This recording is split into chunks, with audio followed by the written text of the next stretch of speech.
Okay, I think बेटा बच्चे सभी कनेक्ट हो चुके हैं। ठीक है, तो हम जरा लेक्चर अपना स्टार्ट करते हैं आज का आपका। और संडे को इसी चैप्टर का आप लोगों का टेस्ट है, रिप्रोडक्शन इन ऑर्गेनिज्म। और बहुत इजी चैप्टर है आप लोगों का ये। ठीक है, पहला चैप्टर है और बेसिक चैप्टर है बेटा। आराम से पढ़ना आप लोगों ने। अगर बीच में कोई डाउट आएगा तो अपना जूम का जो चैट बॉक्स है उसमें अपने डाउट लिख के डाल देना।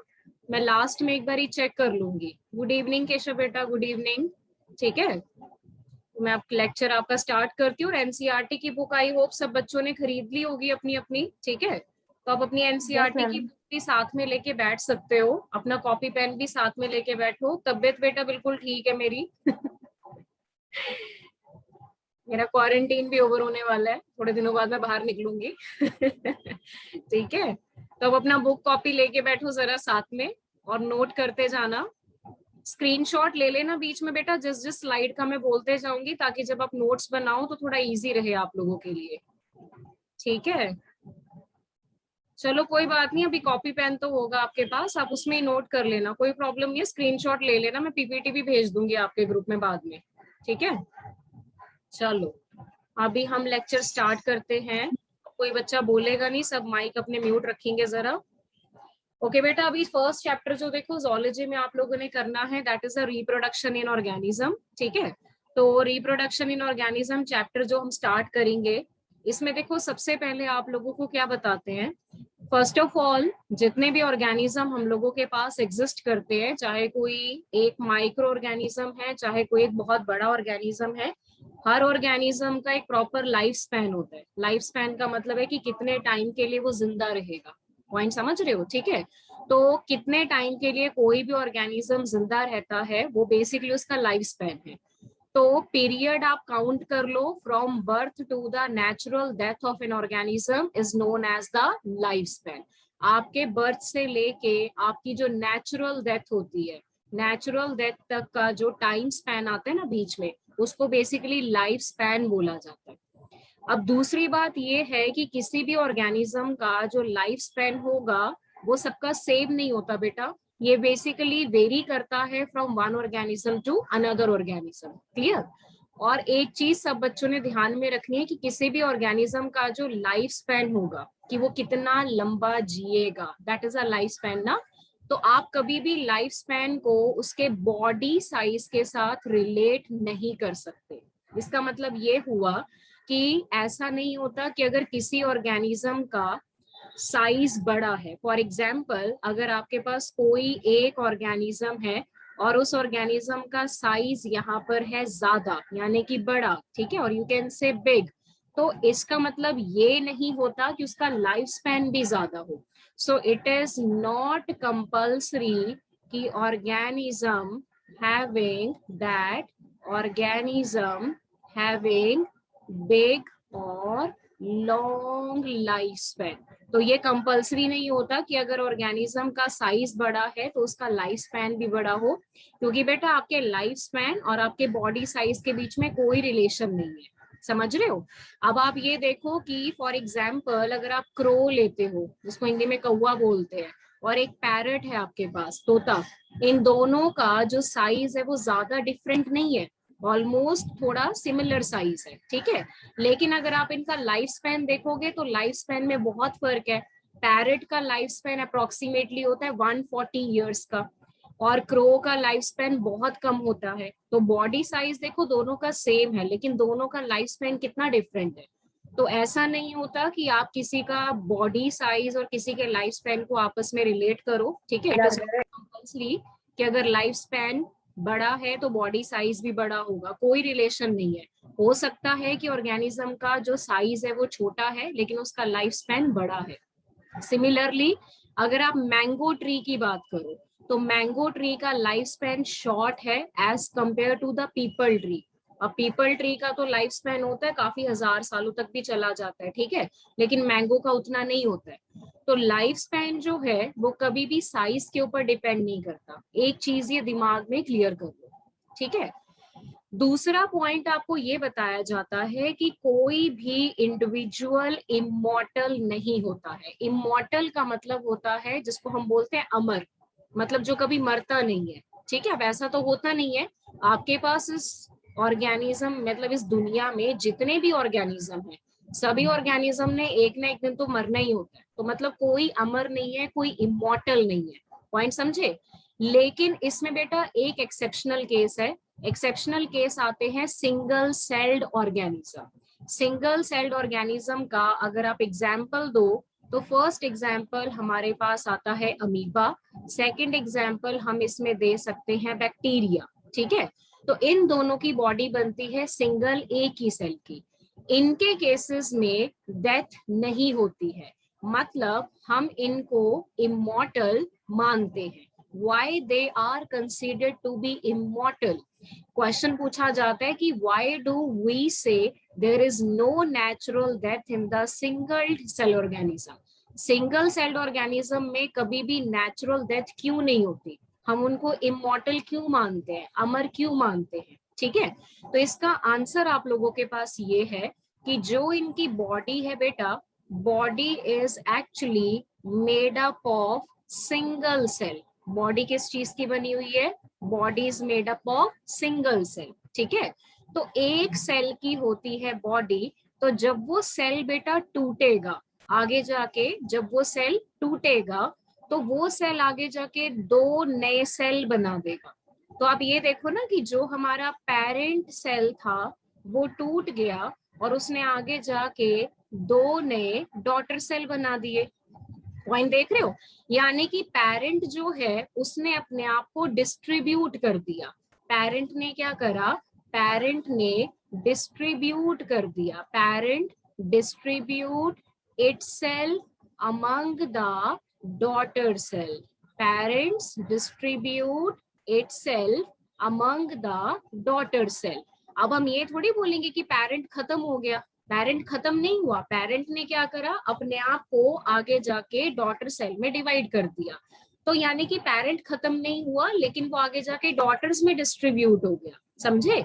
इसीलिए बोला जाता है कि जो यूनिसेलुलर ऑर्गेनिजम्स हैं उनमें नेचुरल डेथ नहीं होती है, हम उनको इमॉर्टल मान सकते हैं, लेकिन उनको छोड़ के बाकी जितने ऑर्गेनिज्म हैं वो इमॉर्टल नहीं कंसीडर करे जाएंगे, ठीक है, क्योंकि बेटा वो एक पर्टिकुलर टाइम के बाद मर जाते हैं, उनका लाइफ स्पैन खत्म हो जाता है।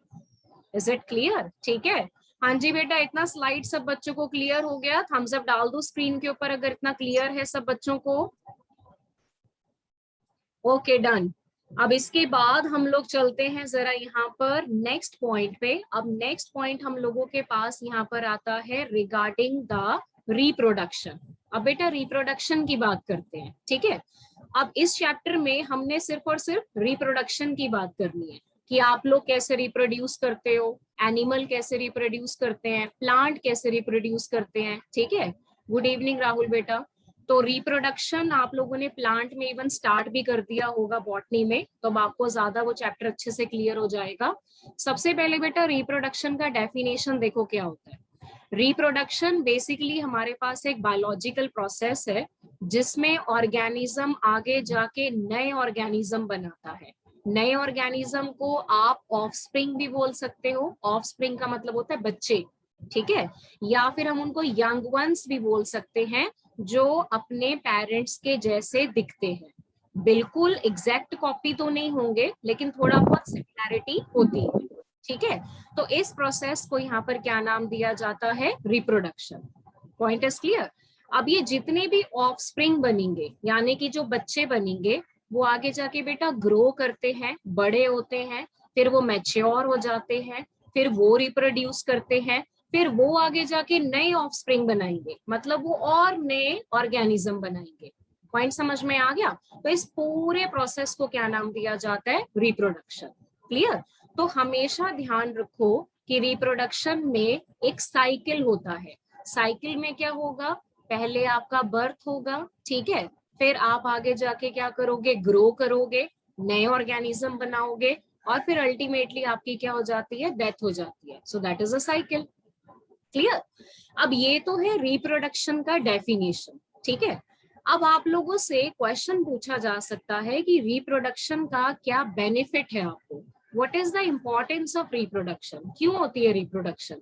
तो रिप्रोडक्शन का बेनिफिट ये है कि it enable the continuity of the species generation after generation. अब आप ये देखो ना, अगर आप रिप्रोड्यूस करोगे, अपने जैसे नए ऑर्गेनिज्म बनाओगे, तो आपकी जनरेशन आगे कंटिन्यू रहेगी, है ना। अगर आपने सपोज रिप्रोड्यूस ही करना बंद कर दिया, आपने अपने नए ऑर्गेनिज्म बनाने बंद कर दिए, तो आपकी जनरेशन तो एक पॉइंट पे आके खत्म हो जाएगी। तो अगर आप चाहते हो कि आपकी स्पीशीज, जो जैसे हम लोग सपोज ह्यूमन है, हमारी कॉन्टिन्यूटी बनी रहे, हम बने रहे जनरेशन बाय जनरेशन, तो डेफिनेटली बेटा उसके लिए हमें क्या करना पड़ेगा, रिप्रोड्यूस करना पड़ेगा। So that is the importance of reproduction. Point is clear, ठीक है।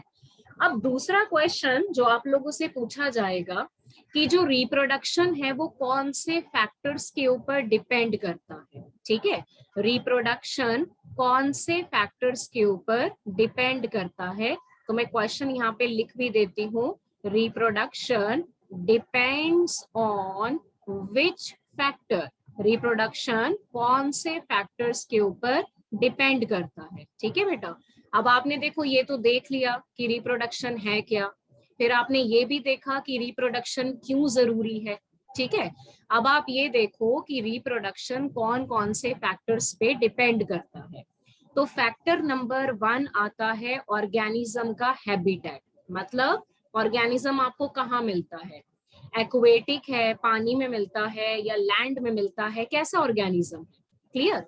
उसकी इंटरनल फिजियोलॉजी, मतलब digestive system, respiratory system, internally उसका क्या फिजियोलॉजी है, कैसे उसका मेटाबॉलिज्म ऑपरेट होता है, और इसके अलावा है दूसरे फैक्टर। तो ये सारे फैक्टर मिलके रिस्पॉन्सिबल है for the type of reproduction, कि ऑर्गेनिज्म रिप्रोड्यूस कैसे करेगा, वो किस पे डिपेंड करता है बेटा, वो डिपेंड करता है फैक्टर्स पे। तो फैक्टर नंबर 1 हम लोगों के पास आता है हैबिटेट, कि ऑर्गेनिज्म हमें कहाँ मिलता है। फैक्टर नंबर 2, फैक्टर नंबर 2 है इंटरनल फिजियोलॉजी, ठीक है, इंटरनल फिजियोलॉजी, कि इंटरनली उसमें क्या क्या सिस्टम प्रेजेंट है, कैसा उसका मेटाबॉलिज्म है। और तीसरा बेटा इंपॉर्टेंट फैक्टर, तीसरा हमारे पास आता है जीन्स, और you can say genetic makeup, यानी कि ऑर्गेनिज्म में कौन से जीन प्रेजेंट है, कितने क्रोमोसोम प्रेजेंट है, समझ रहे हो। जैसे हम लोगों में 46 नंबर है, लेकिन सब में 46 तो नहीं होते ना, सब में और अलग अलग होते हैं, किसी में बहुत ज्यादा है, किसी में कम है। तो जेनेटिक मेकअप आपका, यानी कि आप में कितने क्रोमोसोम हैं, कितने जीन हैं, आपकी इंटरनल फिजियोलॉजी और आपका हैबिटेट डिसाइड करेगा कि आप रिप्रोडक्शन कैसे करोगे।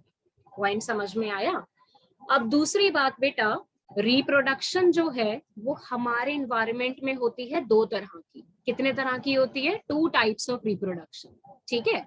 नंबर 1 टाइप हमारे पास है एसेक्सुअल, और सेकंड टाइप कौन सी है, सेक्सुअल रिप्रोडक्शन।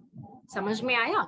अब आप ये देखो कि अगर ऑफस्प्रिंग बन गया एक सिंगल पेरेंट से, एक पेरेंट है बेटा, उसने आगे जाके नया ऑर्गेनिज्म बना दिया, ठीक है, यहाँ पर कोई गैमीट का फॉर्मेशन नहीं हुआ, कोई फर्टिलाइजेशन नहीं हुआ, तो इस टाइप की रिप्रोडक्शन को हम क्या नाम देते हैं, this is called asexual reproduction, ठीक है।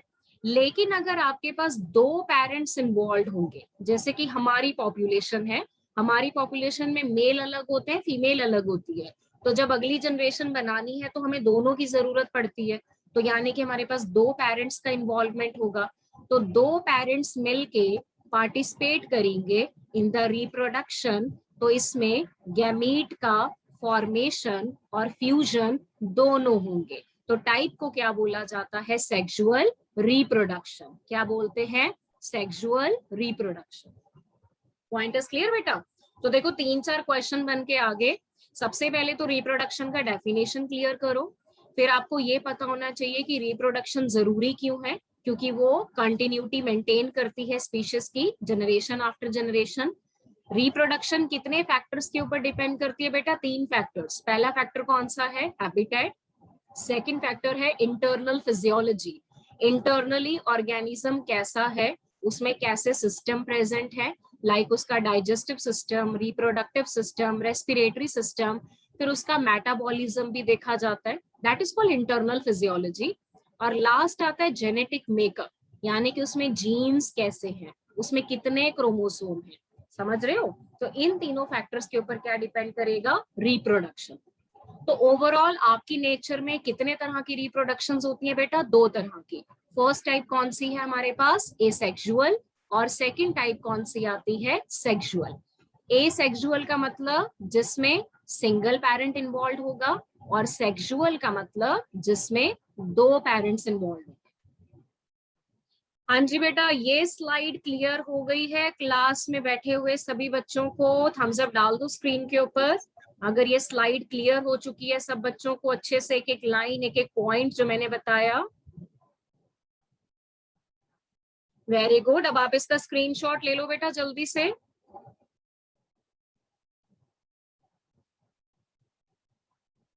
You can take the screenshot, फिर आपको नोट्स बनाने में इजी रहेगा, पढ़ने में भी इजी रहेगा, ठीक है। अब हम चलते हैं बेटा अगली स्लाइड के ऊपर। अगली स्लाइड पे देखो, अब हमारे पास क्या आएगा, अब हमने ना दोनों टाइप की बात करनी है, कौन कौन सी, सेक्सुअल एंड एसेक्सुअल। तो पहले मैं आपको टाइप डिस्कस करवा देती हूँ। फर्स्ट टाइप हम लोगों के पास आता है एसेक्सुअल रिप्रोडक्शन, क्लियर, दोनों के बीच का डिफरेंस सब बच्चे क्लियर करेंगे यहाँ पर। और सेकंड टाइप हम लोगों के पास कौन सी आती है, सेक्सुअल रिप्रोडक्शन, क्लियर। तो सबसे पहले बेटा इन दोनों में डिफरेंस आप लोग चेक करोगे ध्यान से, दैट इज वेरी इंपॉर्टेंट। तो देखो दोनों में डिफरेंस क्या है।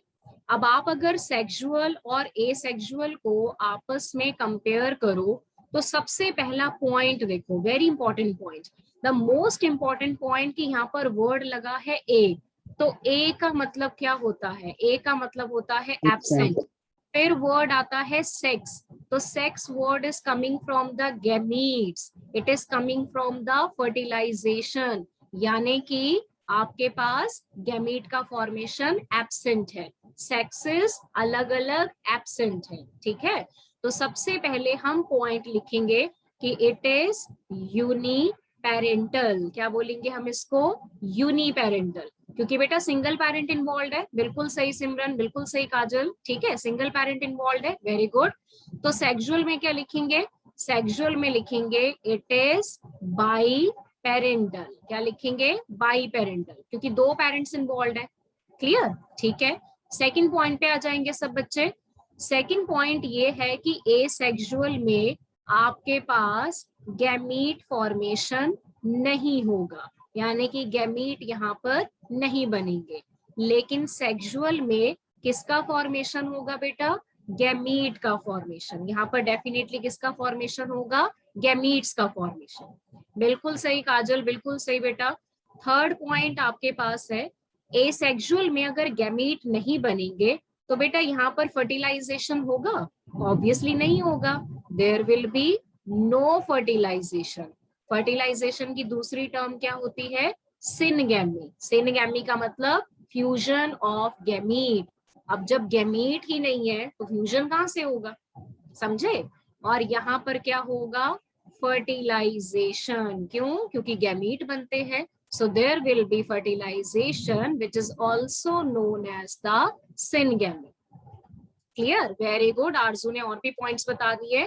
नंबर 4th पॉइंट बेटा एसेक्सुअल में, एसेक्सुअल का जो प्रोसेस है, पहली बात ये प्रोसेस हमारे पास है सिंपल, और दूसरा हम इसको बोलते हैं फास्ट प्रोसेस।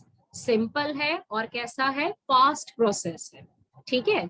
सेक्सुअल कैसा होगा, सेक्सुअल होगा कॉम्प्लेक्स, क्योंकि बेटा 2 पेरेंट्स इन्वॉल्व है, और फास्ट की बजाय हम इसको बोलते हैं स्लो प्रोसेस, क्योंकि अगली जनरेशन बनने में टाइम लगता है, पॉइंट समझे। नंबर 5th पॉइंट क्या होगा, एसेक्सुअल के केस में सिर्फ कौन सी डिवीजन होती है बेटा, माइटोसिस डिवीजन। माइटोसिस याद है, जिसमें नंबर ऑफ क्रोमोसोम क्या रहेगा, कांस्टेंट रहेगा, दैट इज कॉल्ड माइटोसिस, ठीक है। सेक्सुअल के केस में हमारे पास क्या क्या होगा, मियोसिस और माइटोसिस, मियोसिस एंड माइटोसिस, दोनों डिवीजन होंगी बेटा इसमें, ठीक है। नंबर 6 पॉइंट ये है कि एसेक्सुअल के केस में आप सिर्फ माइटोसिस करोगे। तो अगर आप सिर्फ माइटोसिस करोगे तो क्या कोई वेरिएशंस आएंगी? Is there is any variation? No. तो यहाँ No, पर ma'am. There will be no variations, नहीं आएंगी क्योंकि आपने सिर्फ माइटोसिस करा और एक ही पेरेंट है, माइटोसिस करोगे तो बेटा वेरिएशन थोड़ी आएंगी, ठीक है। लेकिन यहाँ पर सेक्सुअल के केस में वेरिएशंस क्या है? प्रेजेंट। क्यों? क्योंकि एक तो 2 पेरेंट है और दूसरा आप मियोसिस भी करोगे। पॉइंट समझे? नंबर 7 पॉइंट, एसेक्सुअल में अगर देखो वेरिएशन नहीं है तो यानी कि इंडिविजुअल कैसे बनेंगे? सिमिलर बनेंगे। There will be the similar individuals. कैसे सिमिलर होंगे? सिमिलर होंगे मॉर्फोलॉजिकली, मतलब दिखने में, एज वेल एज जेनेटिकली, यानी कि जीन्स और क्रोमोसोम के हिसाब से।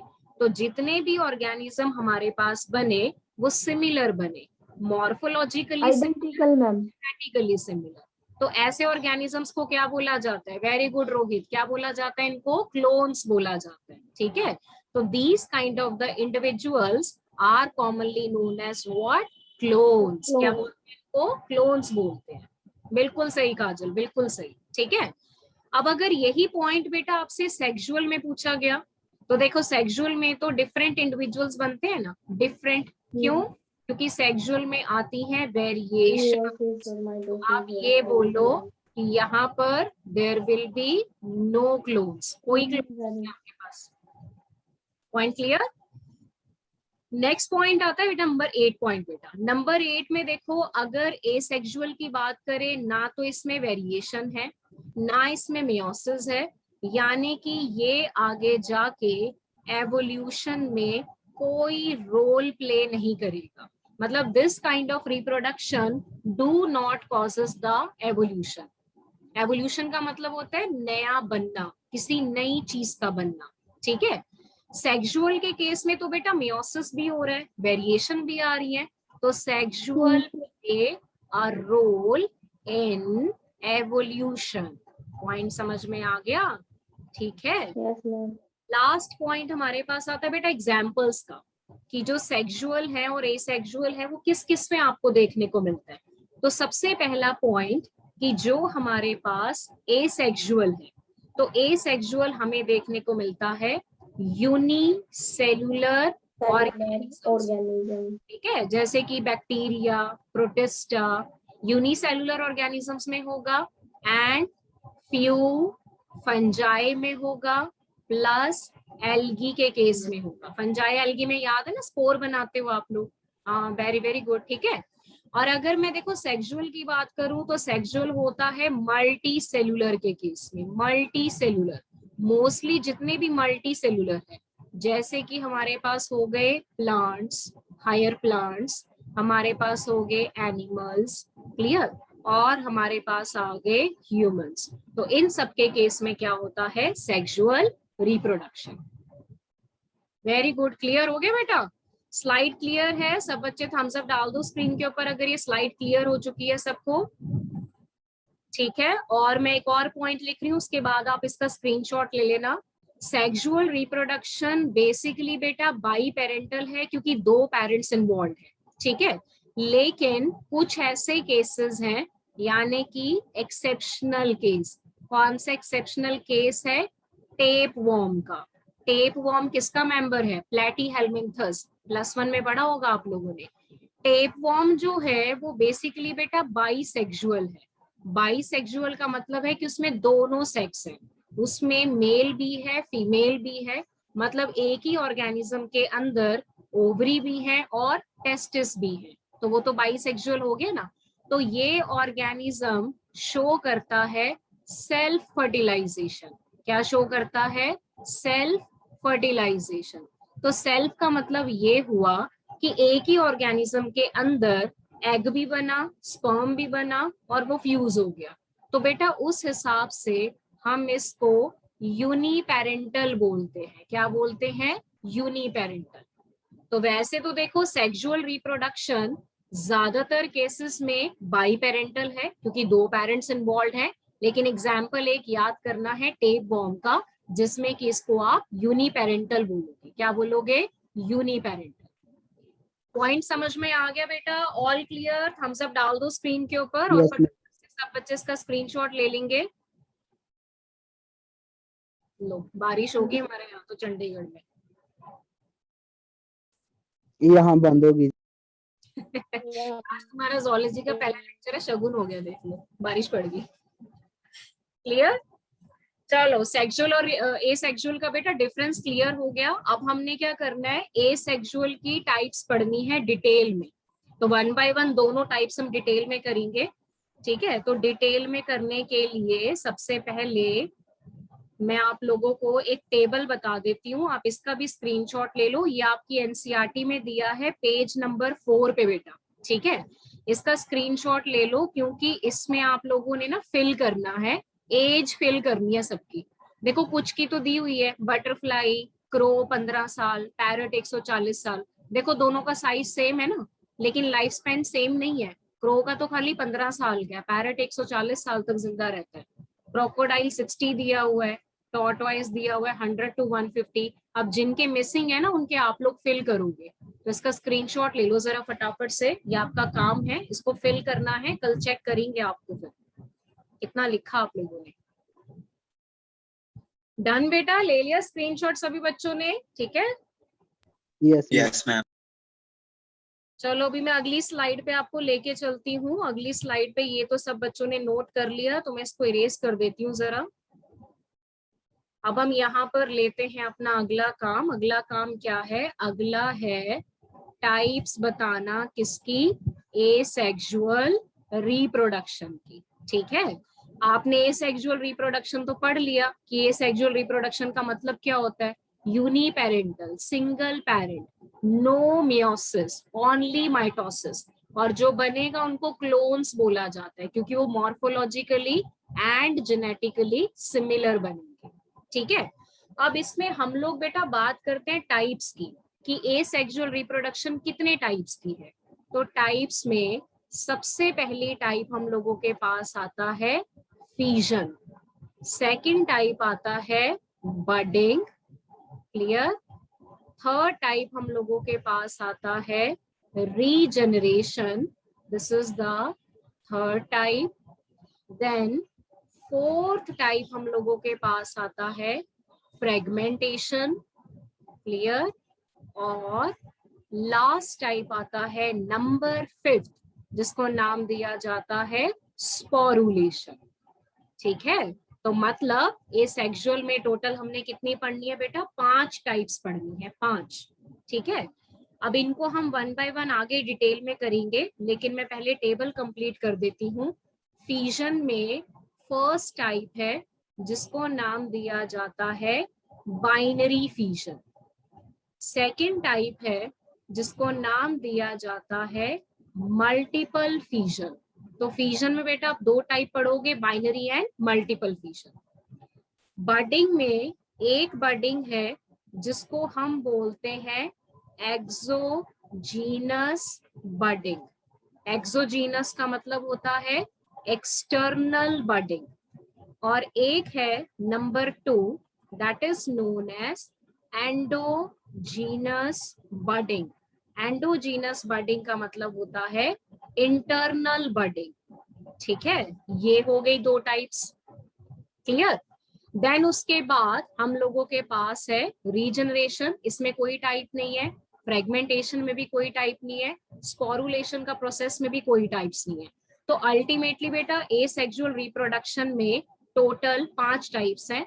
Number 1 fission, number 2 budding, number 3 regeneration, number 4 fragmentation, number 5 sporulation. ठीक है, तो इनको अब हम करेंगे आगे डिटेल में। तो आप इसका स्क्रीनशॉट ले लो बेटा स्लाइड का जल्दी से।